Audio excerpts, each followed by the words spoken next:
서울여대 2007학년도 수시 5점 문제 보겠습니다. 역시 1번에서는 도표 문제를 냈고 2번에서 언어 서술을 요구를 하고 있습니다. 그런데 1번 도표 같은 경우에는 도표에 있는 그 현상의 모습을 그대로 읽어주신 뒤 나머지 자유롭게 나머지 서술을 하는 부분입니다. 난이도가 그리 높지 않았고 일반적인 그 학생들이 갖고 있는 인식의 선에서 충분히 서술이 가능하게 될 것입니다. 그리고 2번 문제가 이 학문의 길인데 이 부분에 대해서 논점을 좀 더 깊이 있게 파악을 해야지 이 답안지가 완성도가 높을 것입니다. 단지 있는 표면의 것을 요구하는 것이 아니라 학문의 목적과 기능이 무엇이냐는 아주 원론적인 그런 문제고 타대학에도 기출이 아주 많은 부분입니다. 따라서 이 부분에서는 의미의 확장이 보다 더 많이 요구되는 그런 문제였습니다. 문제 보겠습니다. 문항 1번에서는 아래 제시한 자료와 도표를 참고하여 여성의 고용 현황을 분석하고 장애 요인과 해결 방안을 제시하시오 이렇게 요구를 하고 있습니다. 이 부분이 학생 자신이 서술을 하는 부분이고 고용 현황은 도표에서 현황을 유추해서 해석해주면 되는 그런 문제가 될 것입니다. 도표 보겠습니다. 도표 가에서는 두 가지 메시지만 찾아주시면 될 것입니다. 일단 여성의 경제활동 참여율이 꾸준한 뭐다? 상승, 증가 추세에 있다. 이게 첫 번째가 될 것이고 두 번째는 그럼에도 불구하고 여전히 남성과의 격차는 높은 편이다. 이 두 가지가 1번에서 찾을 수 있는 현황이 될 것입니다. 도표 나에서는 한 가지 메시지, 즉 여자와 남자를 비교했을 때 일용직 및 임시직의 근로자 수 비율이 여성이 어떻게 10%가량 높은 그 수준이 계속 유지되고 있다. 이 부분을 서술해 주시면 되는데 여기에는 사실 깊은 함의도 담겨 있습니다. 그래서 일용직 및 임시직의 반대가 전문직 혹은 관리직, 정규직 이렇게 될 것입니다. 그래서 여성의 어떻게 노동 현실이 불안하고 그 다음에 저임금 구조에 놓여 있다. 그래서 언제든지 고용 불안에 휩싸여서 저임금 구조가 되어 있다. 이 부분이 도표 나에서 그 서술해 주시는 그런 의미 부여가 될 것이고 역시 현황이 될 것입니다. 이것은 흔히 그 M커브 곡선이라는 그런 곡선으로도 많이 표시가 되는데 여기 연령별 밑에 X축을 연령으로 놓고 여성에 관한 여성의 취업률을 Y축으로 놨을 때 연령이 언제일 때 20대일 때 여성의 취업률이 높습니다. 그러다가 내려가다가 40대쯤 돼서 여성의 취업률이 다시 높아집니다. 이게 무슨 얘기냐면은 멀쩡히 공부 다 해서 대학 나와서 직장 생활하다가 결혼하겠죠. 결혼해서 아이 낳다가 살아보니까 도저히 만만치 않아서 그만두면서 30대부터 내려가면서 여성의 취업률이 급속히 하락을 하는 겁니다. 그러다 이제 아이 어느 정도 키우고 나니까 뭐 이 남편이 넌 집에서 밥만 먹냐 뭐 이런 식으로 쳐다보니까 더러워서 취업을 다시 하는데 그때는 어떻게? 애초에 전문직 취업이 안 됩니다. 그래서 이쪽으로 고용이 불안한 일용 및 임시직으로 다시 취업을 하는 그런 현상을 흔히 M커브라고 이렇게 얘기를 합니다. 참고 삼아 한번 알아두시면 될 것입니다. 마지막으로는 여성의 노동 보상도 및 위상 현황입니다. 그래서 노동의 보상도가 남성이 어떻게 70%가량 밖에 되지 않고 이것은 또한 별반 변화가 없습니다. 그래서 노동의 보상이 적절하지 않다는 부분을 유추할 수 있을 것이고 이에 비해서 노동 위상으로는 더욱 열악해지는 현상을 파악할 수 있을 것입니다. 그래서 관리직 남성을 100으로 했을 때 여성의 비율은 10%가 채 안 되는 그러면서 여성들이 주로 어떻게 하급직이나 임시직 이런 직에서 처우가 아주 불안한 처우 속에서 일하고 있는 현상을 어디에서 노동의 위상도에서 볼 수 있고 여성의 전문성이 그만큼 발휘하기 어려운 그러한 취업구조, 직장, 노동구조를 우리가 가지고 있다. 이렇게 평가를 해줄 수 있을 것입니다. 이제 이 부분에 대한 현황을 가지고 그렇다면 여성의 취업의 장애의 요인은 무엇이고 그 다음에 해결 방안은 무엇이냐 이것은 좀 더 자유로운 서술이 됩니다. 전개 방안 간략히 보겠습니다. 따라서 장애 요인과 해결 방안 정도를 이렇게 구분해서 학생 여러분들이 평소에 갖고 있던 여성 노동에 대한 인식을 담아내주면 될 것이고 서술 방향에서 일단 출산 육아, 기업의 인식이라는 이런 부분을 좀 더 분류를 해주시면 좋을 것입니다. 특히 출산 육아라는 이런 제도적 지원이 뒷받침되지 않았고 기업 또한 어떻게 여성의 장기적 취업에 대한 인식이 아직 부족한 상태라는 것. 이와 함께 여성 개인의 문제도 함께 내가 여자니까 뭐 우리는 문제가 없다 이러지 않고 여성 개인이 좀 소극적이고 순응해버리는 그런 여성 개인의 그런 업무 태도에 대해서도 문제를 같이 제기해 줄 때 좀 더 객관성을 얻을 수 있을 것입니다.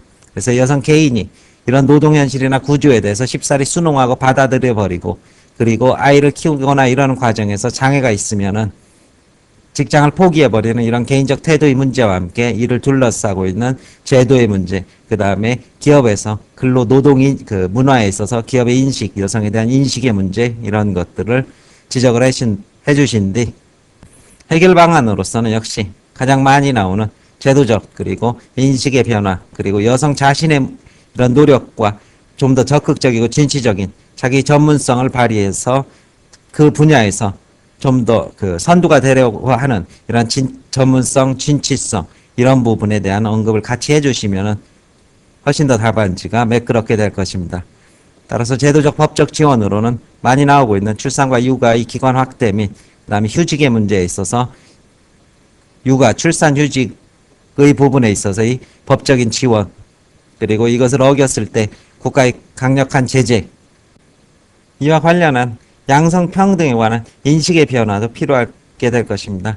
아이는 여성만 키우는 것이 아니기 때문에 같이 육아휴직이나 이런 부분을 남성과 여성에게 동등하게 부여함으로써 이런 것을 균등하게 책임을 주어주는 사회적 풍토도 필요할 것입니다. 따라서 육아의 관념도 변해야 된다는 이런 인식과 제도, 말씀드린 여성 자신의 노력 이런 것들의 일반적인 서술을 저는 말씀을 드렸고 이 부분에 자기 자신이 갖고 있던 평소에 그런 그 창의적 생각이나 이런 정책 개선 방향이 있으면 답안지에 충분히 담아주실 때 높은 점수를 받을 수 있는 보다 창의적이고 자유로운 서술이 후반부 서술이 될 것입니다.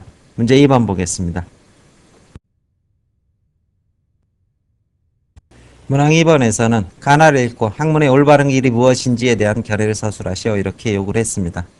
그런데 학생 여러분들이 이 제시문 가와 나의 핵심적인 논점을 잃어버린 채 그저 평소 자신이 갖고 있던 학문에 대한 막연한 서술을 하는 경우를 많이 보았습니다. 사실 그런데 이 문제는 학문이 갖고 있는 본질에 관한 아주 기본적인 문제고 타 대학에서도 출제가 아주 빈번한 부분입니다. 일단 제시문 가의 핵심 키워드를 보면은 남보다 못한 것을 부끄러워하여 나은 자에게 묻지 않는다면 아무런 기술도 갖추지 못한 채 고루한 답답한 세계에 갇히리라. 나아가서 그 다음에 순임금이나 공자는 성이면서 동시에 기회에도 능하신 분이다 이렇게 말하고 있습니다. 따라서 이 부분에선 바로 이러한 자기 성인의 성찰과 정신을 가다듬는 것 이외에도 학문이 뭐다? 기술과 기능이라는 현실의 도구적 기능을 하는 것이다. 이 부분의 논점을 잡아내셔야지 될 것입니다. 박지원의 글이죠. 좀 더 실학적인 의미에서 실용적 의미에서의 학문, 현실을 개척하고 고쳐나가고 현실에 대해서 알아나가는 이런 엔지니어와 기능적 지식의 학문의 속성을 가해서 말하고 있다면 제시문 나의 키워드는 바로 예절에서 찾을 수 있을 것입니다. 따라서 몸을 정중히 하고 말을 절도 있게 하고 얼굴빛을 바르게 하는 바로 학문이 자신의 성찰과 도덕과 정신의 수양을 위한 것이다. 이 부분에 핵심이 있는 것입니다. 이런 것 없이 기능적 학문만 갖췄다면 도둑질의 기술이 뛰어나거나 악을 범하는 기술이 뛰어나거나 이단이나 잡술의 기술이 뛰어난 기능은 뛰어나지만 도덕과 방향성을 완전히 실종해버리는 철저한 기능인으로 전락할 것이다. 바로 이런 부분을 이야기하고 있습니다. 따라서 두 개의 대비적 논점을 본다면 가에서 뭐다? 기능과 도구로서의 학문, 나에서는 정신의 수양과 성찰과 도덕의 학문 이 두 부분이 바로 대비가 되는 것입니다. 이제 서술 방향 보겠습니다. 따라서 크게 볼 때 지식의 축적은 그 자체가 목적이 아니라 배움을 통해 인생의 지혜 그리고 자신의 내적 성찰, 정신을 수양하는 것에 있다는 그러한 관점이 하나 있고 경험과 발견 등 삶의 궁극적 목적은 지식의 축적이고 이를 통해 자연과학과 지식의 축적을 통해서 우린 사실 근대화를 이루었습니다. 그리고 학문의 궁극적 목표도 성찰이나 지혜보다는 복지 증전이란 보다 구체적이고 이런 실질적인 그러한 지식론. 서구에서는 프란시스 베이컨이 아주 대표적이라고 할 것입니다. 이 두 가지가 대비가 되었다. 그리고 이 두 가지는 사실 각각의 양면성이 있습니다. 이 성찰과 정신 수양이라는 것은 자신을 성찰하고 올바른 방향성을 가질 수 있는 이런 도덕적 완성을 할 수 있지만 때로는 공허하고 현실에 무기력할 수 있을 것입니다. 이에 비해서 이런 베이컨이 말하는 기능적이고 도구적 학문이라는 것은 결국은 어떻게 자연을 개척하고 지배하고 우리 물질적 풍요를 이룰 수 있지만 그것의 방향성을 상실해버린 채 학문 그 자체가 도대체 무엇을 위한 것이냐라는 이러한 근본적인 물음을 제기할 수 있는 것입니다. 우리는 훌륭한 기능과 도구로서 자연을 파헤치고 현재의 물질적 풍요를 이루었지만 그것이 또한 어떻게 우리 삶에 있어서의 궁극적 방향인지에 대해서는 끊임없이 의문이 제기되는 현상, 이것이 바로 기능적 지식의 한계가 될 것입니다. 따라서 학생 여러분들이 이 양면성을 고루 담으면서 자신의 서술을 해야 된다는 그러한 조건이 사실 이 문제에 붙어 있습니다. 어느 하나만이 절대시하기에는 사실 문제가 있겠죠. 따라서 서술이 아주 쉽지 않은 그런 2번 문제가 될 것입니다. 저는 이 부분에 대해서 유전공학을 한번 예로 들어서 왜 두 가지가 필요한지 이런 비유적 설명을 해보겠습니다. 유전공학을 통해서 인간복제라고 우리 어떻게 질병을 치료하고 그 다음에 더 나은 유전자 생물을 통해서 빈곤의 문제를 해결하고 뭐 이렇게 가능하게 될 것입니다. 하지만 유전공학을 통해서 인간을 복제하는 그 과정에서 과연 그것이 우리의 삶과 도덕의 가치에는 어떤 의미가 있는지라는 그런 방향성에 대한 의문도 제기할 수 있을 것입니다. 바로 이런 방향성의 의문을 제기하는 것이 윤리학이 되고 윤리학의 생명윤리에 대한 이러한 논의와 검토 이런 것은 또한 성찰로서 학문이 갖는 그러한 힘이 될 것입니다. 과학자가 단순한 기능만 갖추는 것이 아니라 자신의 과학기술이 과연 누구를 위해서 어떻게 쓰여질지를 함께 고려할 때 그 기술은 올바른 의미나 방향성을 가질 수 있을 것이고 그런 의미에서 바로 역사학과 인문학은 우리 삶의 지혜와 성찰적 자세를 이끌어주는 그런 학문의 기능이 될 것입니다. 그렇지만 이런 것들만 가지고 있다고 해서 우리가 또 현실적인 학문의 능력을 가지지 못했다면 그것은 공허하고 추상적일 수밖에 없다는 그러한 각각의 양면성을 분명히 인식하고 이 문제 서술을 하셔야 됩니다. 마지막으로 흔히 지식인과 지성인에 대해서 얘기를 하는데 지식인은 훌륭한 엔지니어입니다. 지성인은 바로 성찰과 자신의 사회적 위치와 역할을 깨달은 지식인이 될 겁니다. 하지만 지성만 찾는 자는 실질적인 기능이 부족하고 지식만 찾는 자는 자신의 방향성을 잃어버릴 수밖에 없는 도구적 인간으로밖에는 성장하지 못하게 됩니다. 이 부분에 대해서 간단한 경고 하나만 소개하고 마치겠습니다. 공자가 말했다. 유야, 안다는 것을 가르쳐 주겠다.